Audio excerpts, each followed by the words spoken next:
الحمد لله رب العالمين والعاقبة للمتقين والصلاة والسلام على أشرف الأنبياء والمرسلين. أما بعد فأعوذ بالله من الشيطان الرجيم. بسم الله الرحمن الرحيم. لقد كان في رسول الله أسوة حسنة. صدق الله العظيم. عزتمند الله جل جلاله ډیر زیات لوی دی، ډیر زیات ښکلی دی، ډیر زبردست طاقتونو قوتونو والا بادشاه دی، د بادشاهانو بادشاه دی، شهنشاه دی، وراء الورا دی، زبردست طاقتونو والا دی. الله جل جلاله د هیڅ چا محتاج نه دی، ټول مخلوق د الله جل جلاله محتاج دی. الله جل جلاله وراء الورا دی. الله جل جلاله دنیا ته د کامیابی لپاره دین را لېږلی دی. دین بنیاد دی کلمه طیبه، الفاظ دا دي لا اله الا الله محمد رسول الله. د کلمې دوه جزء دي، یو لا اله الا الله دی، 12 حروف دي پکې. محمد رسول الله دویم جز دی، په هغې کې هم 12 حروف دي. څنګه چې د الله پاک خپل نوم الله ایښی 4 حروف دي پکې، داسې د محمد نوم محمد ایښی 4 حروف دي پکې صلی الله علیه وسلم. نو الله جل جلاله محمد رسول الله را لېږلي دنیا ته، او د هغه په طریقو کې کامیابي ایښي.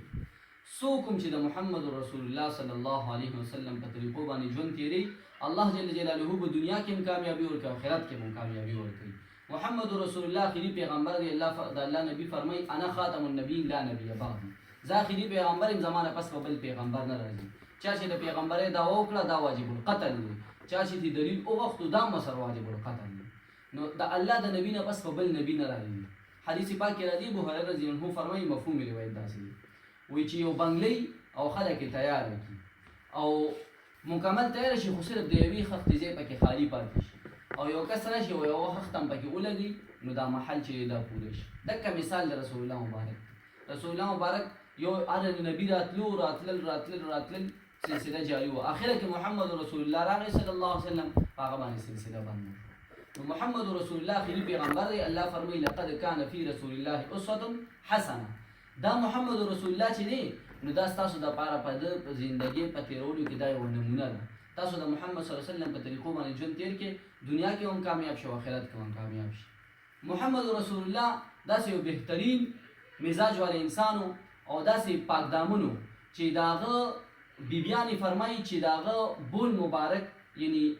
وړې میتیازې یا غټې میتیازې د صحابیاتو نه دي ثابت چې هغې لرې کړي دي، بلکې محمد رسول الله به چې واړه بول یا غټ بول وفرمایل، نو د هغه ځای نه به خوشبویانې جاري شوې. داسې پاک انسان الله پاک پیدا کړی، هغه به ځمکې جذب کولې. د یوې بیبي نه نه دي ثابت. د رسول الله مبارک بول چې دا پاک و، د رسول الله مبارک لاړې مبارکې چې دا پاکې وي، د رسول الله مبارک خراشکې مبارک چې دا پاک و. هغه صحابو په ځان پسې ملګري دي، د اودس اوبو صحابو پې جګړې کولې.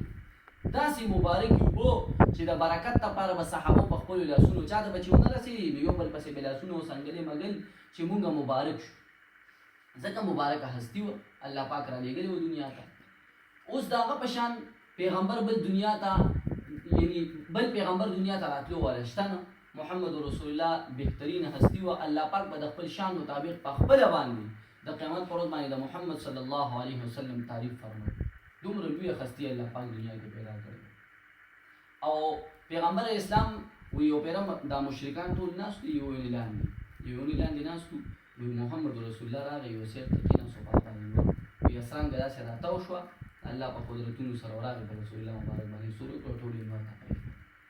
داسې الله پاک ولې هغه عزت ورکړو. کاڼو به ورته سلامونه کول، مړو سمسارو به ورته سلامونه کول. وی جاءت لدعوته الاشجار ساجدة تمشي على ساق بلا قدم. اونه به را روانه شو، قدمونه به یې اخیستل او رابره محمد رسول الله ته به چې کوم دی نو سلام وکړو او واپس په خپل ځای ته لاړ. داسې عزتمن انسان الله جل جلاله محمد رسول الله پیدا کړی صلی الله علیه وسلم. او په پیغمبر اسلام باندې چې څوک یو پرې درود پاک وایي اللهم صل علی محمد، دا پکې مختصر درود دی، نو الله جل جلاله پې لس رحمتونه نازلوي. داسې بهترینه هستي چې ماشی پې نه کېناستو، مچۍ به پې نه کېناسته، او د جسم سوري مبارک یې نه و چې دا سوري زموږ د جسم کم سوري، دا سوري د رسول الله مبارک و. داسې بهترینه هستي و. په بدن مبارک باندې یې نرۍ غونته پټه وه د دې ویښتان، او دا څنګلې مبارکې ډېرې مضبوطې، سینه مبارکې مضبوطه، دا اوږې مبارکې د رسول الله مبارک مضبوطې، د اویاو نبیانو عمر طاقت ولا الله جل جلاله ورکړي. او چې غوښتلې نو دا کافرانو به یې ټول داسې تس نس کړي په یووالي باندې. خو الله ورته فرمایي وایي د تقوا نه کار، وایي تقوا چې ده نو وایي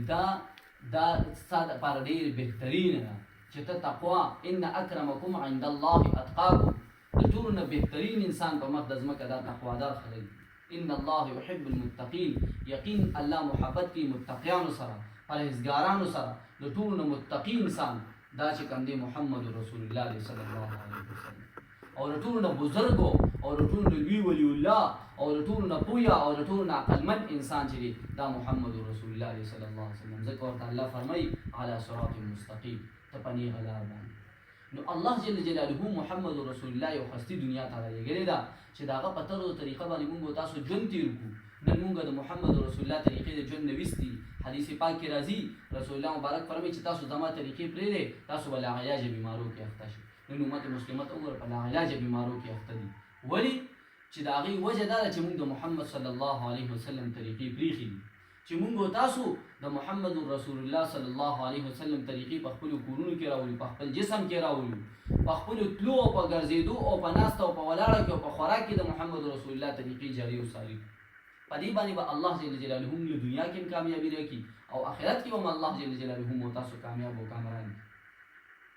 محمد رسول الله د دې لپاره نو راغلی چې بس صرف دنیا ته تشریف راوړو او سخت یې تېرې کړې زموږ ستاسو دپاره علما فرمایي یا 15 ګنټې دعا کړې یا 7 ګنټې دعا کړې ده په هغه سخته ګرمۍ کې دی د دې امت مسلمه دپاره کړې یقین په الله وکړئ چې نن به زمونږ نه خنزیران او شادوګان جوړ شوي خو د محمد صلی الله علیه وسلم دعا نه وي مو تاسو دا چې مونږ تاسو نن دا مزې کوو په دنیا کې او د انګریزانو هم دا مزې کوي د دې وجه دا ده چې محمد رسول الله صلی الله علیه وسلم زمونږ ستاسو دپاره دعاګانې کړي دا د هغې مبارکې هستې دعاګانې دي یقین په الله وکړئ محمد صلی الله علیه وسلم د دې امت دپاره الله پاک ته ډېر زیات جړلي دي او ډېرې زیاتې دعاګانې یې غوښتي دي د الله پاک نه نن مونږ تاسو چې دا بچ یو او داسې خوشحالي یو او داسې مزې لیدو په دنیا کې دا د محمد رسول الله مبارکې دعاګانې دي هغه دعاګانې غوښتي دي د الله پاک نه او هغه دعاګانې قبولې شوي دي او یوه دعا یې د امت دپاره پرېښې د حدیث پاک کې راځي چې هغه به زه د قیامت پر ورځ د الله پاک نه د دې امت دپاره هر نبي خپلې دعاګانې غوښتي او محمد صلی الله علیه وسلم زموږ ستاسو دپاره دعا پرېږدي نو داسې هستي چې الله فرمایي والضحا زما د ستا په ښکلي مخ باندې قسم وي واللیل اذا سجا زما د ستا په تورو زلفو باندې قسم وي علما پکې بلا تفاصیل کوي دا پکې ښکلي تفسیرونه دي بیا پکې بعضې خلک اعتراضونه کوي نو اعتراضونو سره خو زموږ سره کار نشته بعضې خلک ویې لکه وایي تاسو د الله پاک دا بړۍ ډېره زیاته بیانوي چې الله خالق دی او مالک دی او رازق دی زورور دی طاقتور دی د عرش او د فرش مالک دی د تمامو ملکونو مالک دی د هر غیب او د نقصان نه پاک دی رب المشرقین و رب المغربین د مشرقین مغربین رب دی د ځمکو د اسمانونو بادشاه دی د بادشاهانو بادشاه دی شهنشاه دی وراء الورا دی زبردست طاقتونو والا بادشاه دی وی تاسو دا بیانوي نو دا الله پاک بار بار لله ما فی السماوات و ما فی الارض سبح لله ما فی السماوات و ما فی الارض الله جل جلاله بار بار دا خپل پاکي بیان کړي د محمد رسول الله خبره بار بار کړي ده چې مونږ تاسو دا نه وایو نو څه به وایو مونږ تاسو نن د خپل آبا او اجداد څومره تعریفونه کوو نو که د محمد رسول الله صلی الله علیه وسلم تعریف مونږ الله پاک به څومره خوشحاله شي د هغه طرز او طریقې مونږ تاسو خپلې کوو مسواک یو لرګی دی څومره صفات پکې الله پاک دي خوله صفا کوي غاښونه اورې مضبوطوي ژبه د ژبې رګونه ورسره کولاویږي فصیح اللسان ورسره انسان جوړیږي دماغ ورسره تیزیږي نظر ورسره تیزیږي دندې او صفرا بیماري چې کله انسان ته هغه ولګي دا کلیجي پټاو شي او دا په الټو کې انسان راولي دا بیماري ورسره ختمیږي نور څونه بیمارۍ علما کرامو ذکر کړي او د ټولو نه غټه او د ټولو نه اعلی درجې دا د مسواکو چې مونږ تاسو په جیب کې ګرځو نو چې کله انسان د مسواک کوي نو ځان کړن په وخت کې وته الله پاک کلمه نصیب دا الله جل جلاله نه مونږ تاسو وغواړو د محمد رسول الله صلی الله علیه وسلم په طرز او طریقه باندې په دنیا کې ژوند تیر کړو الله جل جلاله دې مو تاسو ته صحیح طریقې سره د محمد رسول الله صلی الله علیه وسلم په طریقو باندې د ژوند تیرولو توفیق راکړي واخر دعوانا ان الحمد لله رب العالمین